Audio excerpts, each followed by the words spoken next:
నమస్తే, నేను మీ మాధురి. ఈరోజు మనతో పాటు ఉన్నారు ఆస్ట్రో సైకాలజిస్ట్ ఎస్వి నాగనాథ్ గారు. నమస్తే సార్.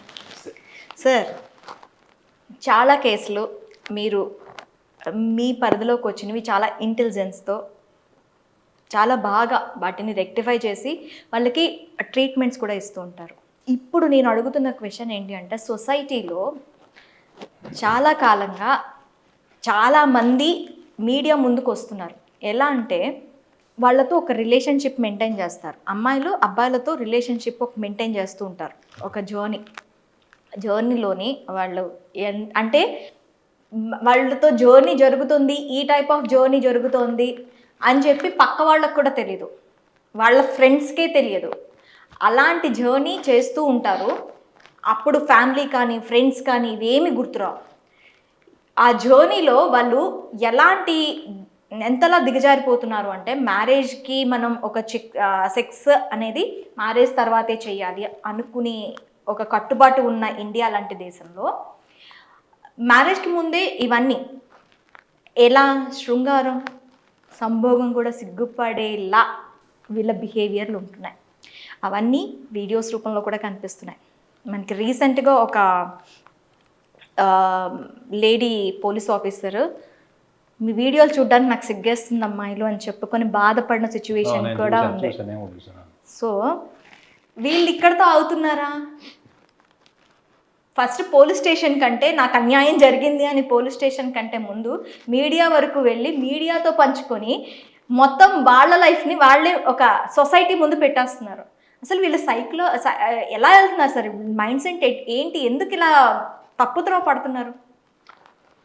అంటే మీరు తప్పుదో అంటున్నారు కానీ వాళ్ళది కరెక్ట్ అనుకుంటారు.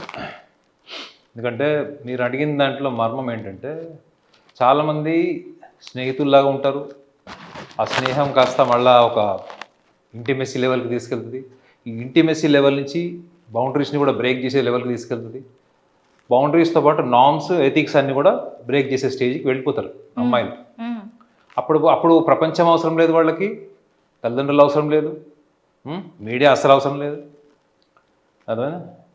కానీ ఆల్ ఆఫ్ ఎ సడన్ అదే మగపిల్లలు మీద వీళ్ళు కేసు ఫైల్ చేస్తున్నారు. ఏమని? రేప్, మాలస్టేషన్ కేసెస్ ఫైల్ చేస్తున్నారు. సో ఇందులో మనం కేటగరైజ్ చేయాల్సి వస్తుంది. మనం అందరినీ జనరలైజ్ చేయలేము. బట్ కేటగరైజ్ చేస్తే, నేను రీసెంట్గా ఒక సెలబ్రిటీ ఫిల్మ్ సెలబ్రిటీ కూడా ఇటువంటి లీగల్ అఫెన్సెస్ని ఫేస్ చేసినప్పుడు అతన్ని పార్ట్నర్ అని క్లెయిమ్ చేసినటువంటి అమ్మాయి ఎవరైతే ఉందో ఆ అమ్మాయి నా దగ్గర ఫోన్ చేసి మాట్లాడింది. ఒక లైవ్ ఛానల్లో చూసినాను. ఆమెను నేను అడిగాను అనమాట, ఎందుకు ఒక 7-8 ఇయర్స్ తర్వాత ఎందుకు ఇట్లాంటి యూటర్న్ తీసుకున్నారని అడిగితే ఆమె చెప్పిన ఆన్సర్ ఏంటి తెలుసా? నేను ఇలా యూటర్న్ తీసుకొని ఆ వ్యక్తిని రోడ్డు మీద తీసుకొస్తానని అతను ఊహించలేదు. నడిచిన రోజులు నడిచింది, ఆ తర్వాత నేను డీగ్లామర్ అయిపోయాను.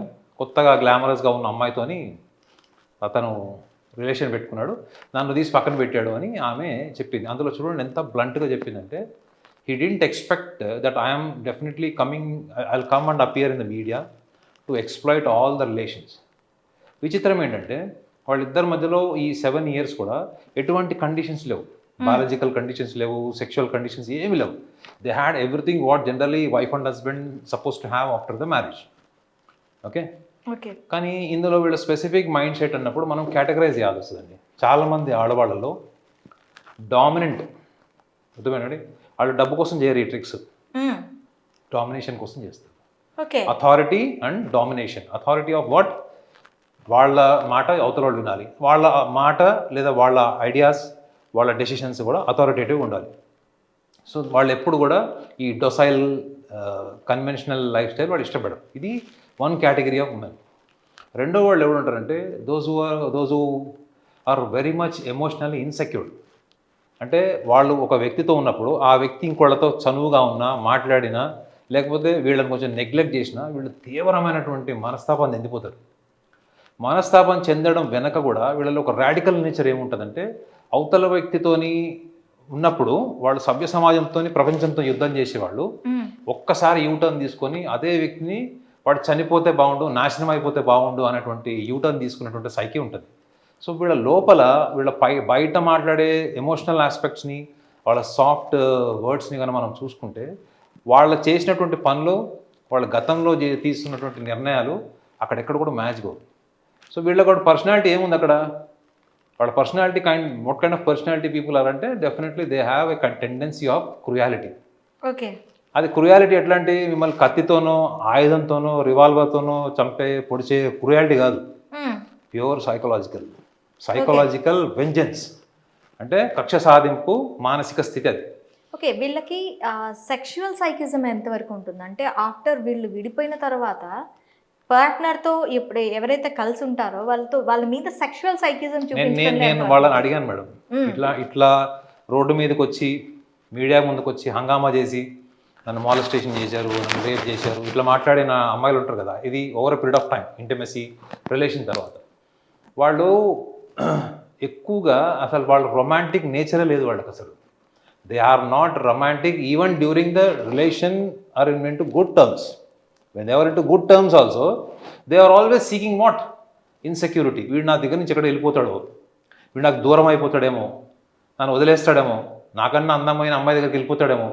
ఎందుకంటే ఏజ్ ఫ్యాక్టర్ కదా మేడం. ఇప్పుడు 7-8 ఉన్న తర్వాత ఆ బయాలజికల్ ఇంటిమసీ బోర్ కొట్టిండొచ్చు, లేకపోతే వాళ్ళ ఫిజికల్ చేంజెస్ ఏమైనా రావచ్చు, ఒకప్పుడు ఉన్నటువంటి గ్లామర్ లేకపోవచ్చు, బాడీలో ఒబేస్ వచ్చి ఉండొచ్చు. ఇవన్నీ కూడా వాళ్ళు ఫీల్ అవుతారు ఎక్కువగా, ఆ పార్ట్నర్ ఫీల్ అయిన దానికన్నా ఎక్కువ వీళ్ళలో నేను చూసింది ఏంటంటే వీళ్ళు అది ఎక్కువగా ఫీల్ అయిపోతారు. అది ఎక్కువ ఫీల్ అయిపోయి ఎప్పుడు కూడా అవతల వాళ్ళని సైకలాజికల్గా బౌండరీస్ క్రియేట్ చేసి ఆ బౌండరీస్ ఉంచడానికి ట్రై చేస్తారు. కానీ మగవాళ్ళ సైకాలజీ కూడా ఒక స్పెషల్ సైకాలజీ ఉంటుంది కదా, వాళ్ళకి సెక్షువల్ ఇంటరాక్షన్ తర్వాత మగవాళ్ళకు ఉండే మైండ్ సెట్ 10 అందరిని అనట్లేదు, ఒక 10 మందిలో 6 మంది వాళ్ళు మారే ఛాన్స్ ఉంటుంది. Before sexual interaction with the partner or with the girlfriend, their possessiveness, their surrenderness, their creative way of impressing the girl, paying attention will be definitely modified after intercourse. Once the physicalities, the sexualities goes to the saturation level, either saturation level or boredom. ఒకటి ఈమె చూడడానికి అందంగా ఉంది తప్ప she is not a good performer on the bed అన్న mind set ఉన్న మగవాళ్ళు కూడా చాలామంది ఉంటారు. ఈ 2 స్టేజెస్కి వచ్చిన తర్వాత చాలామంది మగవాళ్ళు అమ్మాయిలకు దూరం అవుతారు. 10 మందిలో 6 అబ్బాయిలని చెప్తున్నాను, అందరిని అనట్లేదు. వీళ్ళు దూరం అయ్యడానికి ఫిజికల్ రీజన్స్ చెప్తున్నాను ఇవన్నీ. కానీ నిజంగా ఒక ఎమోషనల్ బాండేజ్ రిలేషన్ ఎట్లా స్టార్ట్ అవుతుంది, ఫిజికల్గానే స్టార్ట్ అవుతుంది. వాడు ఎంత పెద్ద తురుం కానైనా, అమ్మాయి ఎంత పెద్దగా ఇదైనా అందగత అయినా ఫస్ట్ ఫిజికాలిటీ నుంచి స్టార్ట్ అవుతుంది. Physical level, hormonal level, biological level start అవుతుంది. బట్ ఆ నెక్స్ట్ లెవెల్కి వెళ్ళడం అన్నది understanding, empathy, attention, kindness, exchange of gifts, exchange of words, వీటిని మనము వాల్యూస్లో కన్వర్ట్ చేస్తాం. మీరన్న వాళ్ళందరూ కూడా ఈ వాల్యూ బేస్డ్ ఉమెన్ కాదు. ఓకే, పోనీ డబ్బు మనుషులా కాదు, వాళ్ళకి అధికారం వాళ్ళ పార్ట్నర్ జుట్టు మన చేతిలో ఉండాలి.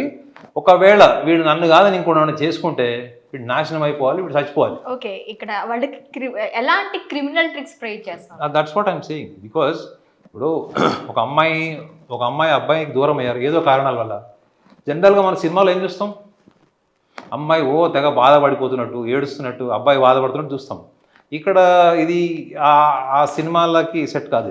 ఇదంతా కూడా వార్ ఎట్లా అంటే మెంటల్గా టార్చర్ చేయడం. వాళ్ళ మెయిన్ ఏంటంటే సోషల్ గిల్ట్ అంటారు madam. In one mind set mind game ఏంటంటే సోషల్ గిల్ట్. మిమ్మల్ని సభ్య సమాజంలో తీసుకొచ్చి మీరు ఆల్రెడీ ఒక ఐడెంటిటీ ఉన్న దీంట్లో ఉంటారు. మొన్న రీసెంట్గా కూడా చూడండి, తెలంగాణలో ఒక ఎస్ఐ సూసైడ్ తీసుకొని చనిపోయాడు. కారణాలు చాలా వచ్చినాయి. అందులో పోలీస్ డిపార్ట్మెంట్ రివీల్ చేసినటువంటి ఫ్యాక్ట్స్లో ఏంటంటే ఒక అమ్మాయి లవ్ చేశాడు, ఆ అమ్మాయి ప్రెగ్నెంట్ అయిన తర్వాత పెళ్లి చేసుకునే ఉద్దేశం లేదని ఏదో చెప్పాడు.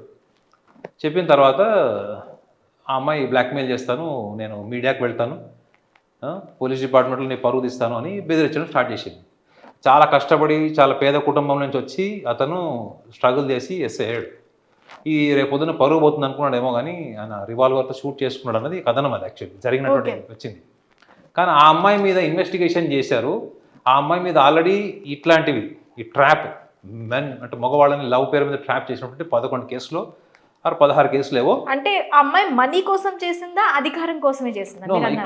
ఇక్కడ ఈ కేటగిరీ అదే చెప్తున్నాను. ఈ కేటగిరీ అమ్మాయి చాలా మందిని బ్లాక్మెయిల్ చేసింది. ఓకే, ఒకటి మ్యారేజ్కి బ్లాక్మెయిల్ చేసింది. ఇప్పుడు చాలా మంది ఇప్పుడు ఇందులో మీరు మగవాళ్ళ మెంటాలిటీ కూడా చూడాలి కదా. నువ్వు పెళ్లి చేసుకునే ఉద్దేశం లేనప్పుడు నువ్వు ఒక అమ్మాయితోని ఇంటిమేట్ రిలేషన్ మెయింటైన్ చేసిన తర్వాత ఆ అమ్మాయి రేపు పొద్దున రిలీజన్ని తీసుకురావచ్చు, మ్మ్. ఇంటర్ రిలీజన్ లాస్ట్లో పోతుంది, ఇంటర్ క్యాస్ట్ అడ్వాంటేజెస్ తీసుకుంటుంది, లేకపోతే రీజనల్ ఫీలింగ్ తీసుకొస్తుంది, ఏదైనా జరగచ్చు కదా. సో వీళ్ళిద్దరు deeply tuned into sexuality, they forgot all the facts and consequences. ఇక్కడ జరిగిందే అది. సో చాలామంది అమ్మాయిలు మీరు అడిగిన యాంగిల్లో చూసుకుంటే వాళ్ళు ఇన్సెక్యూరిటీ, ఆ పొసెసివ్నెస్ అండ్ లో self esteem, lack of self confidence, ఈ సైకలాజికల్ ఫ్యాక్టర్స్ ఉన్న వాళ్ళే వీళ్ళు యూటర్న్ తీసుకుంటే, వీళ్ళు కనుక రివర్స్ అయితే వాళ్ళు ఎక్స్ట్రీమ్ లెవెల్కి వెళ్ళిపోతారు. చాలామంది మగవాళ్ళు తర్వాత సరెండర్ అవ్వడానికి వెళ్ళిన వాళ్ళు కూడా వీళ్ళు యాక్సెప్ట్ చేయలేదు. మ్మ్. రీజన్ ఏంటి అంటే ఈ గ్యాప్లో ఈ అబ్బాయి వేరే అమ్మాయితో తిరిగాడు అన్న ఒక పొసెసివ్ థాట్ని, నెగ్లెక్టెడ్ థాట్ని ఆమె కన్సిడర్ చేసి లీగల్ అంటే కోర్టు వరకు వెళ్ళి ఇప్పుడు కోర్టులో కొట్లాడుతున్నారు. సో అమ్మాయిలు ఈ మైండ్ సెట్ ఉన్న అమ్మాయిల్లో చాలామందికి కూడా పర్సనాలిటీ ప్రాబ్లమ్స్ ఉంటాయండి. వాళ్ళకి చిన్నప్పటి నుంచి కూడా వాళ్ళ మైండ్ సెట్ మీకు తెలిసిపోతుంది, చాలా పొసెసివ్ ఉంటారు, వాళ్ళ బిలాంగింగ్స్ ఎవరిని రానియరు, వాళ్ళ వస్తువులు ఎవరికి షేర్ చేయరు, కన్జర్వేటివ్ మైండ్ సెట్ ఉంటారు, ఎక్కువ ఎక్స్ప్రెస్ చేయరు. ప్లస్ వాళ్ళకు సంబంధించిన వ్యక్తులు, వస్తువులు అనుకున్నప్పుడు వాళ్ళు ఇంకొకళ్ళు రానియరు. సో ఈ మైండ్ సెట్ ఉన్న వాళ్ళు చాలామంది అమ్మాయిలు ఒక్కసారి వాళ్ళు ఎవరైనా నమ్మినా, వాళ్ళతో రిలేషన్స్లో ఉన్నా అదే వాళ్ళకి లైఫ్ టైం కమిట్మెంట్ కింద భావిస్తారు. కానీ అందరు మగవాళ్ళు ఒకటే మైండ్ సెట్తో అమ్మాయిని లవ్ చేయరు కదా. వాళ్ళ మోటివ్, వాళ్ళ డిజైర్ వేరే ఉండొచ్చు. ఈ రెండు క్లాషెస్లో ఎక్కువగా ఈ మధ్యకాలంలో మీరు చెప్పిన వాళ్ళలో మీడియాని అవసరమైతే వాడుకుంటారు, మీడియాకి వచ్చి రాని అబద్ధాలు చెప్తారు, మీడియా ఇన్వెస్టిగేషన్ చేసిన తర్వాత కూడా చాలా అబద్ధాలు చెప్పారు, వాళ్ళ నిజాలు ఇవన్నీ కూడా వాస్తవాలు. రీసెంట్గా మనం సెలబ్రిటీస్ కూడా చాలా చూసాం. ఫ్యాక్ట్స్ వేరు, వాళ్ళ ప్రొజెక్షన్స్ వేరు. సో ఇవన్నిటి మధ్యలో చూసుకుంటే మాత్రం ఒకటి కామన్గా ఆలోచించుకోవాల్సింది ఏంటి అంటే, మీరు ఒక అమ్మాయిని లవ్ చేస్తున్నారు అన్నప్పుడు మీ 90% డిజైర్ పక్కా మీరు మీ ఇద్దరి మధ్యలో ఇంటిమెసీ లెవెల్ పెరగక ముందరే మీరు ఎక్స్ప్రెస్ చేసుకుంటే బెటర్. ఒక్కొక్కళ్ళు మ్యూచువల్గా ఏం కోరుకుంటున్నారు, అసలు వాళ్ళ పర్పస్ ఆఫ్ రిలేషన్ ఏంటి, ఏ కారణాల వల్ల వాళ్ళు ఇద్దరు క్లోజ్ అయ్యారు. సో కొంతమంది ఎక్స్పెరిమెంట్ కోసం కూడా మగవాళ్ళు అమ్మాయిలతోని ఇట్లా రిలేషన్ మెయింటైన్ చేసి వాళ్ళు కూడా ఉంటారు. బిఫోర్ మ్యారేజ్, నేను ఇందాక కూడా చెప్పాను కదా, బిఫోర్ మ్యారేజ్ ఒక ఎక్స్పెరిమెంట్ కావాలనుకున్న వాళ్ళు కూడా చాలామంది అబ్బాయిలు తొందరపాటుతనంతో రిలేషన్స్లోకి వెళ్ళి ఆ ఫిజికల్ ఇంటరాక్షన్కి ట్రై చేస్తారు. కానీ అమ్మాయి ఇంటెలిజెన్స్ అమ్మాయికి ఉంటుంది కదా, అమ్మాయికి ఒక సైకి ఉంటుంది కదా, ఆ అమ్మాయికి కూడా ఒక కాన్స్టిట్యూషన్ ఉంటుంది కదా. సో ఇవి రెండు మనం సభ్య సమాజంలో చాలా మటుకు చూస్తే చాలామంది ఈ మధ్యకాలంలో బలైన వాళ్ళు మగవాళ్ళు. చట్టాలను అడ్డం పెట్టి మగవాళ్ళని కోర్టుకు లాగి ఆ తర్వాత ఇక రకరకాల సెటిల్మెంట్ అనేవన్నీ చేశారు. సో మగవాళ్ళు ఆలోచించుకోవాల్సింది ఏంటంటే, ఇప్పుడున్న సమాజంలో అన్నీ ఓపెన్గా ఉన్నాయి, అమ్మాయిలు కూడా చాలా ఓపెన్గా ఉన్నారు. పెళ్ళిళ్ళు చేసుకుంటే కూడా వాళ్ళకి H1 వీసా ఉందా, ఇండియాలో ఇల్లు ఉందా లేదా, ఇల్లుకి ఈఎంఐలు క్లియర్ అయినాయా లేదా, ఇవన్నీ చూసుకొని చేసుకుంటున్నారు. అమ్మాయిలు ఆ విషయంలో చాలా క్లియర్ ఉన్నారు. అలాంటప్పుడు మీరు ఒక అమ్మాయితో ఇంటిమెసీ పెంచుకుంటున్నప్పుడు మీ మోటివ్ ఏంటో చెప్పండి. అమ్మాయి రిజెక్ట్ చేస్తే వదిలేయండి. మీరు లేనిపోని ఇంటెలిజెన్స్ వాడి రకరకాలుగా కన్విన్స్ కాకపోవడం, కొంతమంది అమ్మాయిలు చాలా మటుకు వాళ్ళతో డబ్బులు ఖర్చు పెట్టించి గిఫ్ట్లు తీసుకొని వదిలేస్తారు. అట్లా వదిలేశారు అని క్లెయిమ్ చేస్తేనే కదా వరంగల్లో వాడు యాసిడ్ పోసాడు. ఆ పిల్లవాడు చెప్పిన కారణం ఏంటంటే, నన్ను వాడుకుంది, వాళ్ళ ఫ్యామిలీ వాడుకుంది, 80,000 ఏదో ఖర్చు పెట్టించారు. ఇవన్నీ ఆ పిల్లవాడు చెప్పిన కారణాలు, అవి ఎంతవరకు నిజాలో తెలియదు. బట్ చాలామంది మగవాళ్ళు ఫ్రస్ట్రేట్ అవుతారు కదా. ఈ ఫ్రస్ట్రేషన్ వెనుక కారణం ఏంటంటే, వీళ్ళు తొందరగా they want to reach their sexuality with the partner. Okay, వీళ్ళ మీరు టార్గెట్ రీచ్ కానప్పుడు ఆబ్వియస్లీ మీరు అబ్సెస్ అయిపోతారు కదా. మీరు కావాల్సింది మీకు దొరకనప్పుడు యూ విల్ బి ఫ్రస్ట్రేటెడ్, మీ కాన్సన్ట్రేషన్ పోతుంది. సో ఇవన్నీ విషయాల్లో మీరు ట్రాన్స్పరెంట్గా ఓపెన్గా ఉండడం వల్ల జరిగే బెనిఫిట్స్ కానీ బెటర్ కాన్సిక్వెన్సెస్ కానీ, మీరు ఇంటెలిజెంట్గా మేనేజ్ చేయగలను అనే ఒక ఇంట్రోవర్ట్ ఇంటెలిజెన్స్ని కనుక మీరు వాడారంటే, so definitely consequences repercussions will be dangerous. Thank you sir, thank you very much.